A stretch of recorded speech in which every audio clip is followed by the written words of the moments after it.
The Ever-Living Tree, The Life and Times of a Coast Redwood by Linda Vieira, illustrated by Christopher Canyon.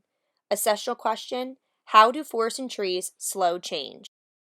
It was a cool, foggy morning in a forest near the ocean when the little tree first poked itself up out of the ground. There were other trees in the evergreen forest just like it. Some were taller, some fatter, some older. Eventually, scientists would call this tree Sequoia sempervirens, an ever-living sequoia. It would also be known as a coast redwood. More than 50 million years before the tree began to grow, different kinds of redwood trees grew all over the world. They lived at the same time as the dinosaurs until the glaciers came. Those slow-moving rivers of ice made many plants and animals extinct. The long, narrow forest where the little tree grew stretched 600 miles along the western coast of the North American continent. It was bordered on the east by a huge mountain range and on the west by the Pacific Ocean.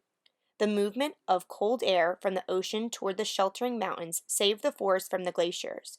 The cold, heavy air created low-hanging fog, very important to the little redwood tree's survival. Halfway around the world, Alexander the Great of Macedonia perfected the use of catapults in battle and became one of history's greatest generals. Using elephants as beasts of burden, he led his conquering army through Greece to India and over much of the civilized world. Inspired by his teacher, Aristotle, he spread the ideals of Greek civilization through Europe and Asia. On the other side of the world, the little tree kept growing bigger. Time passed and the new tree grew quickly. It spread its shallow roots far out under the floor of the forest. Its bark grew thicker. Like an outer skin, it protected the living part of the tree, a thin circle of cells under the bark called the cambium. Every year, the cambium added a layer of bark toward the outside of the tree and a layer of new wood to the inside. The newest wood was called sapwood, where water and nutrients traveled up into the tree from the roots. The cambium added more and more rings of sapwood to the inside of the tree closest to its bark. The older sapwood became the heartwood of the tree. Its fibrous chambers clogged with wastes were no longer used to carry food and water, but the tree still needed the heartwood to help it stand straight and tall. Time went on. Dozens of trapping spiders looked for spaces up and down the thick, uneven bark of the tree. They stretched their webs wherever they could. The outside of the tree looked like an apartment house for spiders. The webs didn't hurt the tree at all. It just kept growing. Across the ocean in China, men began building a great stone wall along their borders for protecting against their enemies. Built entirely by hand of earth, brick, and stone, it took millions of workers hundreds of years to complete. The Great Wall eventually stretched more than 1,500 miles across mountains and valleys. Bark, sapwood, heartwood, cambium layer. Thousands of miles to the east, the little redwood tree grew and grew. The cold morning air was heavy with moisture, but soon the sun found its way through the thick trees to the forest floor. The air became warmer, and the moisture began to evaporate. The warmed air rose as it lost moisture and became lighter. The air currents gently pushed insects higher and higher. Some were trapped by the waiting webs along the bark. A small group of native women came into the forest to collect acorns, pine nuts, ferns, and other plants beneath the tree. They belonged to a peaceful Native American tribe called Ohlone. Although they gathered what they needed from the redwood forest, the natives did not live there. They considered the forest a sacred place with its giant trees and ferocious grizzly bears. They did their gathering quickly and left, thanking the Great Spirit for such a bounty. A woodpecker landed on the tree, pecking a small hole into the thick bark. It ate the tiny insects living there. A gray squirrel ran up the tree and hid an acorn in the hole left by the woodpecker. The squirrel had lots of acorns that year. Later, it forgot all about the one hidden in the woodpecker hole. Years went by, and the cambium of the tree grew new bark over the hole. The little acorn was completely closed up inside the bark, and the tree kept on growing. Time went on. Augustus Caesar became the first emperor of Rome, marking the start of the powerful Roman Empire. The Roman Empire ruled many lands until the late 5th century. The tree was over 300 years old by then, still young for an ever-living sequoia.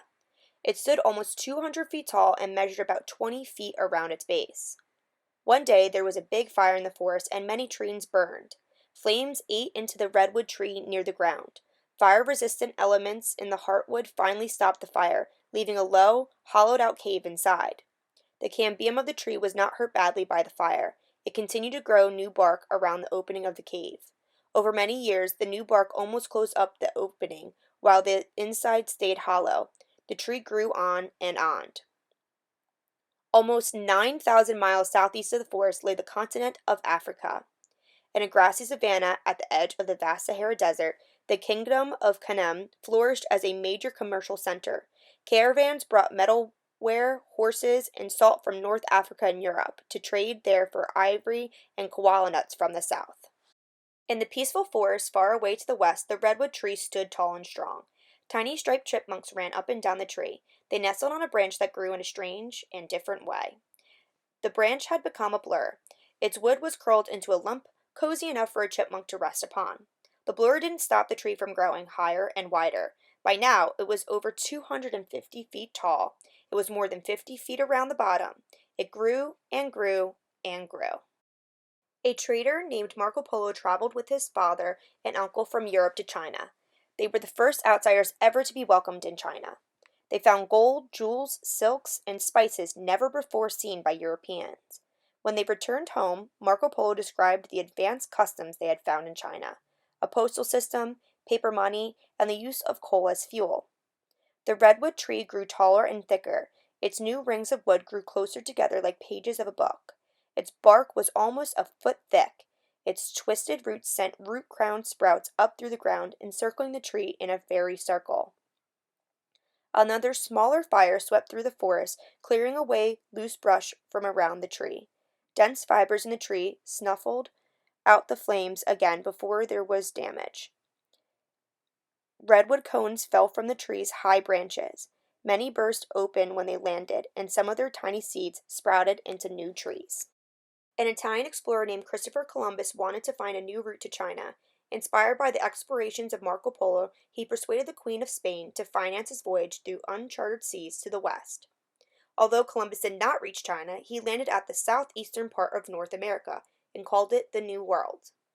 The redwood tree was almost 3,000 miles away from where Columbus landed, still growing in its sheltered forest far to the west. Deer walked the trails of the forest and found hidden areas to protect them from their enemies, while they grazed on a lush vegetation. Gray foxes lived in the forest too. Some of their babies were born inside the tree's sheltered cave. Birds nested in the topmost branches of the tallest, oldest tree. Mammals, birds, insects, and reptiles lived together, replenishing their species every year according to a natural balance.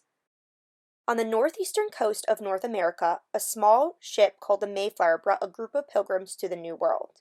Many of them had been oppressed and dreamed of a land where freedom of religion would prevail. The pilgrims struggled to live through their first terrible winter in the New World. On the opposite coast, the tree provided a home for a mother raccoon and her babies. The cave kept them warm and dry, safe from the grizzly bears and mountain lions. Time went on and on. The ever-living redwood tree kept growing bigger and bigger. It stood tall and silent in the middle of its fairy circle of younger trees.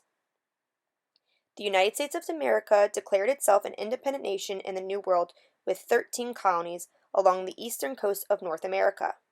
General George Washington led the colonists through the bitter Revolutionary War with Great Britain to establish that independence. After the war, General Washington became the first president of the United States. The giant redwood tree was now more than 300 feet tall, one of the tallest living things on the face of the earth. One day there was a terrible storm in the forest. Wind and rain lashed at the trees. Claps of thunder made the animals run and hide. A flashing bolt of lightning struck the base of the tree and its weakest part near the cave. The tree fell over and it sighed with a tremendous crash. Its huge trunk broke into pieces when it hit the ground.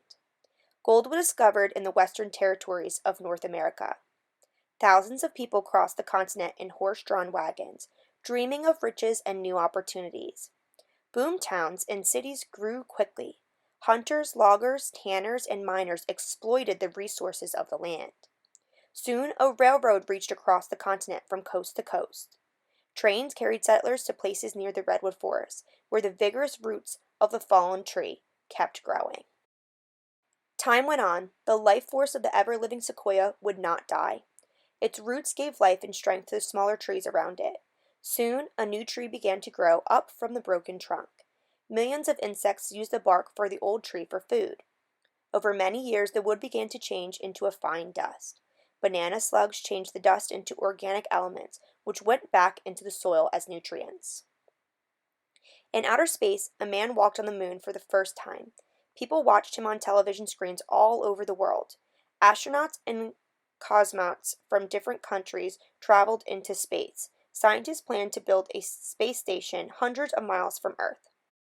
Today, people camp in the shelter of the tree and children play games on its decomposing log. They are amazed at its length, longer than a football field.